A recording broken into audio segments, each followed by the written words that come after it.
L'Allemagne toujours en vie, c'est un miracle. Si vous répondez oui, c'est Éric Blanc, qui a une vision, on va dire, globale du groupe. Et c'est vrai que c'était une réflexion qui était pas piquée des hannetons. Une belle expression. Non, pour Guillaume Dufy. Le président va trancher.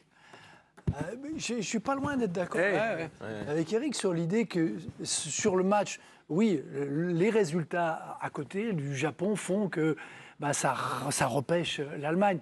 Mais sur le match, si on parle du match d'aujourd'hui, on ne peut pas dire ça, parce que les Allemands ont été costauds contre une équipe exceptionnelle d'Espagne.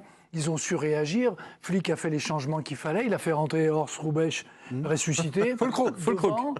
Voilà, qui a pesé, qui a amené quelque chose. Sur le match, on ne peut pas dire que ça soit injustifié. Ce n'est pas un miracle. Sur le match, s'ils font match nul, et même à la fin, ils peuvent gagner, il y a l'occasion, ce n'est pas tout à fait miraculeux.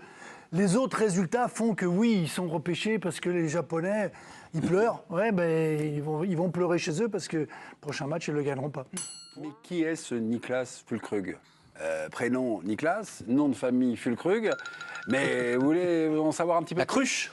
Alexis Menuge, notre ami allemand. Bonsoir, mon cher Alexis. Il est journaliste ou supporter, Salut les Alexis? amis, quel bonheur. Ah ben oui, quel bonheur, ça respire. J'espère que vous n'avez pas trop matraqué votre doudou là derrière, là, hein, votre mascotte. Niklas Füllkrug. Gugut envoie un petit bisou à Olivier, hein. Il n'a pas oublié depuis l'Euro 2021. Okay. Niklas Füllkrug, s'il vous plaît, pas Füllkrug. On ne va pas recommencer avec Tuchel, Tuchel, Füllkrug, d'accord? Krug, la cruche. Oui, Niklas monsieur Menouche. Donc, j'ai l'habitude ici. C'est un joueur quand même qui n'a aucune expérience internationale, qui dispute sa première Coupe du Monde, qui n'a jamais disputé de match de Coupe d'Europe de toute sa carrière, et qui était presque perdu pour le football il y a encore quelques mois parce qu'il a eu une rupture de ligament croisé du genou, de longues autres blessures. C'est un peu un miraculé du football, donc à l'image de ce match, qui permet donc à l'Allemagne de rester en vie. Si Hansi Flick l'a convoqué au dernier moment, c'est parce que, vous savez bien, Timo Werner s'est blessé il y a quelques semaines, sinon il n'aurait pas fait partie des 26 Allemands. Et bon, a priori, il ne jouera pas contre le Costa Rica jeudi d'entrée de jeu, mais ça montre encore une fois à quel point ce poste de numéro 9 est important et à quel point l'Allemagne va devoir trouver à l'avenir un nouveau numéro 9 et à quel point ils ont dormi au niveau des centres de formation depuis quelques années, parce que depuis Miro Klose, il y a 10 ans, il n'y a pas de numéro 9 de classe mondiale en Allemagne. Votre première intervention suscite une question et une remarque. Ouais, salut Alexis. Guillaume Dufy. Salut Alexis. Je suis surpris quand tu affirmes que l'attaquant du Werder ne sera pas titulaire contre le Costa Rica, parce que moi je trouve que son entrée a quand même fait vachement de bien au collectif allemand. Il y a un point d'appui. Müller, malheureusement, dans cette position avancée entre deux centraux, je pense qu'il a plus les cannes et le physique pour jouer à ce poste. Pourquoi tu es aussi affirmatif sur la question? Parce que je connais un peu le sélectionneur, moi c'est pas mon choix non plus. J'aimerais bien voir un vrai attaquant contre le Costa Rica. Alors peut-être que je me trompe et je le souhaite même. Mais connaissant Hansi Flick, parce qu'il a fait au Bayern et puis maintenant à la Nationalmannschaft, signalant quand même qu'il avait loupé et manqué tous ses changements lors du premier match contre le Japon. Aujourd'hui, il a eu la main un peu plus heureuse. Mais le connaissant, il va encore s'appuyer sur un trio avec devant un faux numéro 9, que ce soit Gnabry, Müller. Et je crois davantage à une titularisation de Leroy Sané qu'à une titularisation de Niklas Füllkrug. Dave Apado, on double le score, Alexis. Une question de Dave. Ouais. Hello Alexis. Est-ce que ce Füllkrug, il faut bien le prononcer, oui, est-ce qu'il ne ressuscite pas quand même un modèle d'avant-centre qui fait défaut à l'Allemagne depuis maintenant plusieurs années, qui cherchait un peu des faux neufs, des attaquants un peu fuyants, des types un peu hybrides comme ça, mais pas comme lui, des mecs qui te fixent une défense, puis même qui t'envoient des coups d'épaule, qui font un peu le ménage. Et est-ce que ça ressuscite pas quelque chose qui manque à l'Allemagne et peut-être qu'ils peuvent s'appuyer sur ce modèle-là, quoi? Oui, non, je voulais féliciter Raymond Domenech parce que le comparer à Horst Rubesch, c'est exactement le même genre de déménageur. C'est vrai qu'on n'avait pas vu un joueur avec ce style physique, rugueux, qui va dans les duels, il va là où ça fait mal. Mais je ne croyais pas capable de faire ça dans un match de Coupe du Monde pour l'observer chaque week-end avec le Werder contre des clubs pas suffisamment forts, je dirais. C'est sa première saison où il cartonne à ce point-là. On le rappelle, 10 réalisations depuis le début de la saison, deuxième meilleur buteur du championnat allemand derrière Christoph Nkunku. C'est cette saison qu'il se révèle véritablement. Je vous dis, avant, il était souvent blessé, ou alors quand il jouait et qu'il était en forme, il était quand même très irrégulier. Et c'est vrai que c'est aussi le déménageur peut convenir à l'Allemagne. Maintenant, Il n'est plus tout jeune non plus et il n'incarnera pas l'avenir. Il pourra encore jouer l'Euro en Allemagne dans 1 an et demi, mais je ne le vois pas disputer la Coupe du Monde 2026. Espérons que d'ici là, l'Allemagne a trouvé un nouveau buteur, peut-être Youssoupha Moukoko, qui vient d'avoir 18 ans et qui était sur le banc ce soir. Il n'est pas rentré. Et qui est mal rentré lors de la première... Alexis, je vous mets juste sur pause. On débriefe le match. Moi, j'aurais une question, mais un petit peu annexe par rapport à cette Coupe du Monde qui me semble... Enfin, j'ai entendu deux, trois petites choses à la radio, sur France Info d'ailleurs, qui me semblent pas très populaires. On en parle dans quelques minutes, mais on va revenir sur le match avec Olivier Rouillet.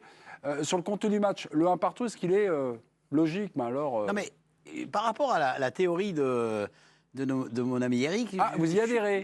Non, j'y adhère pas du tout. Ah, d'accord. Non, parce que je pense que si les Allemands ont réussi... Parce que ce qu'il faut constater dans ce match-là, c'est qu'à partir du moment où les Allemands ont encaissé, pratiquement 5-6 minutes après...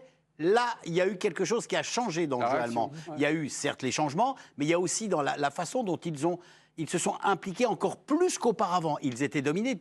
Alors, ça rejoint, du moins, ça aide à ta théorie, c'est-à-dire que les Allemands, sachant être toujours à match nul, ils pouvaient continuer à espérer. Donc, ils ont fait ce qu'il fallait pour continuer à avoir ce point du match nul. Je vois pas pourquoi vous êtes en opposition. Mais parce que la théorie en fait, ce résultat, si je comprends bien, d'après toi, le résultat allemand, c'est aussi le fruit du fait qu'ils savaient qu'il y avait eu le match, il y avait eu la défaite du Japon. Bien sûr. Parce qu'effectivement, il y a un changement, qui est fait.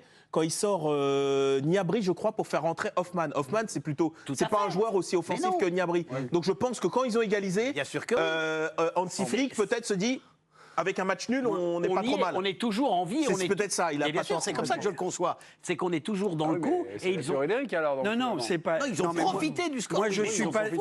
Mais ça, on s'en fout. Non, mais je suis pas d'accord avec. Le climat émis par le Japon. Non, je suis pas d'accord avec la théorie. Si le Japon avait gagné, ils auraient eu 6 points. Donc, en rentrant sur le terrain, il fallait gagner l'Allemagne. Ils se seraient découverts. Ils auraient. Pas sûr. Ils perdaient, ils étaient éliminés. Là, ils sont partis avec match nul. D'ailleurs, ils ont pris la soupe au début. Il faut rigoler, 60% de possession, 65. Au bout de 20 minutes de la deuxième mi-temps, il y avait 5 ans, plus que ça. Et il y a Asensio qui rate le chaos. Putain, mais il faut... Et là, vous me parlez du but qui vient à la 83e minute. Le mec... Il y a un coup de cul terrible, cet Allemand que je ne connais pas.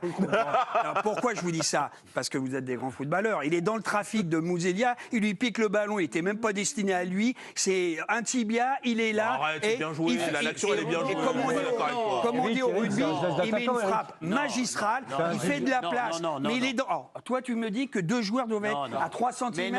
Tu m'as toujours parlé d'espace, appel de balle, donner une solution au porteur. Qu'est-ce que tu me racontes?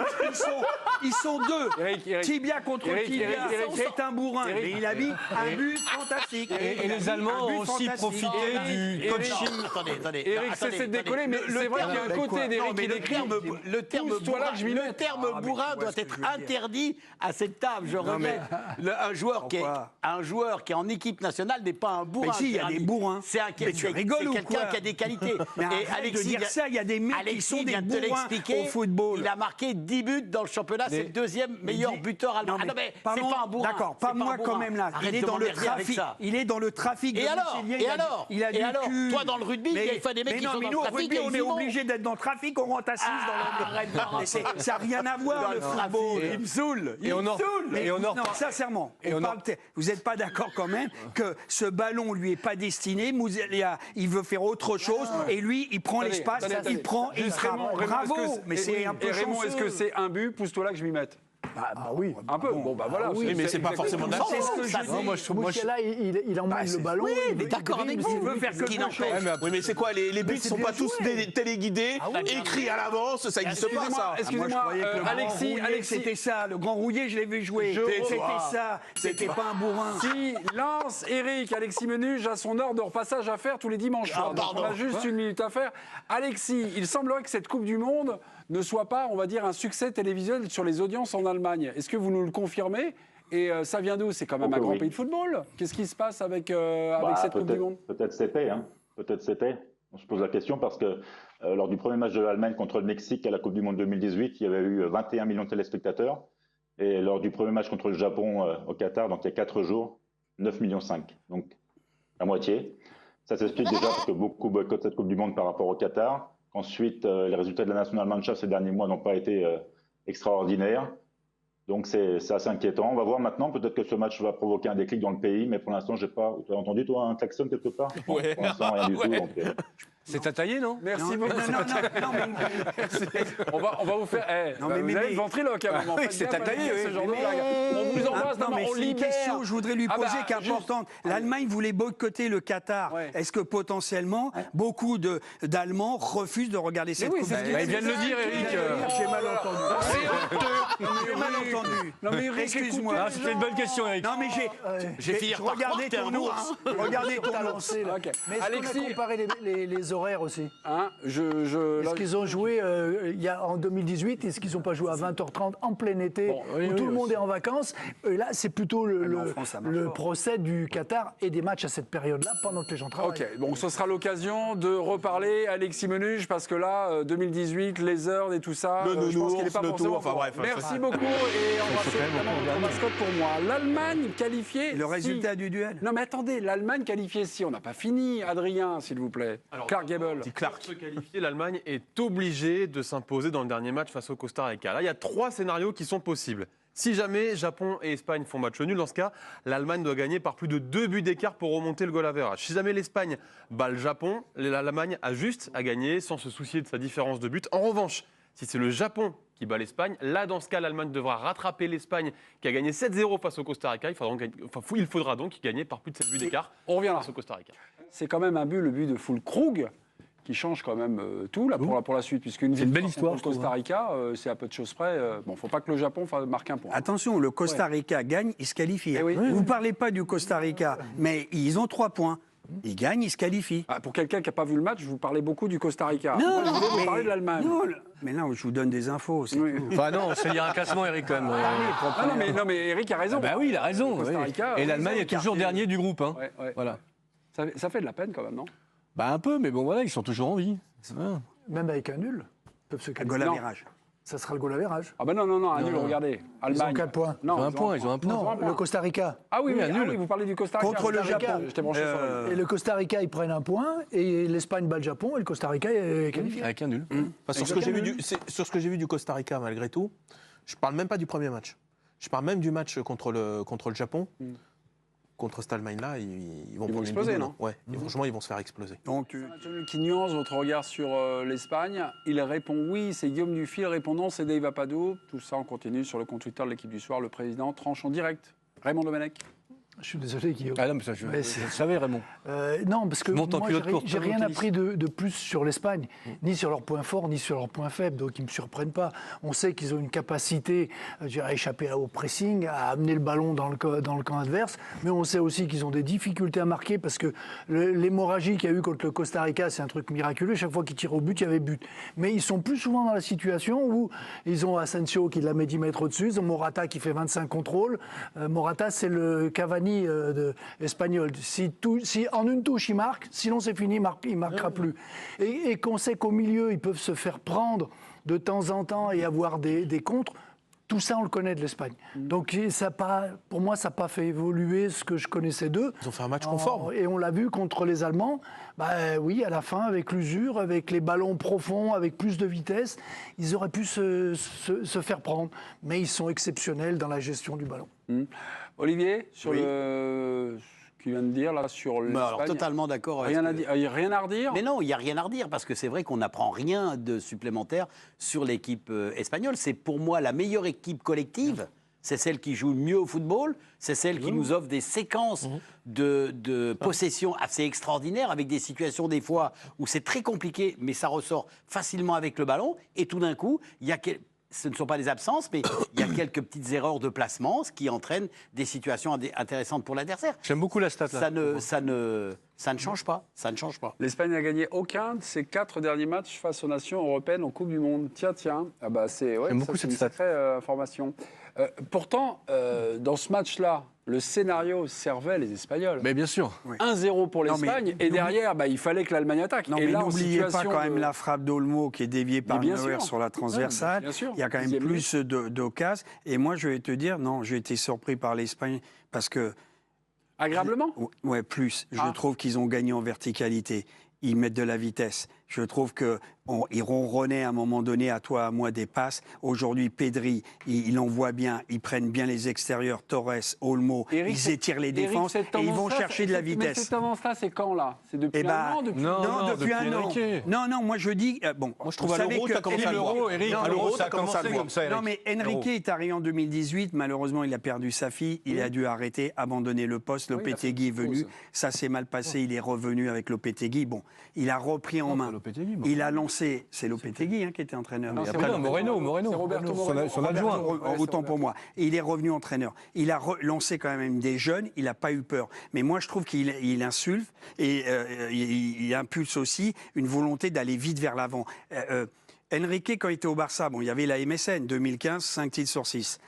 Il avait les joueurs pour, mais il demandait à ce que le Barça se réinvente, c'est-à-dire on contrôle le ballon, on a la possession, mais on va plus vite vers l'avant. Moi, il me semble aujourd'hui qu'ils ont des joueurs comme Williams qui est rentré, qui n'a pas tout réussi, mais il fait rentrer un gosse de 19-20 ans qui prend la profondeur, qui met la défense dans le dos.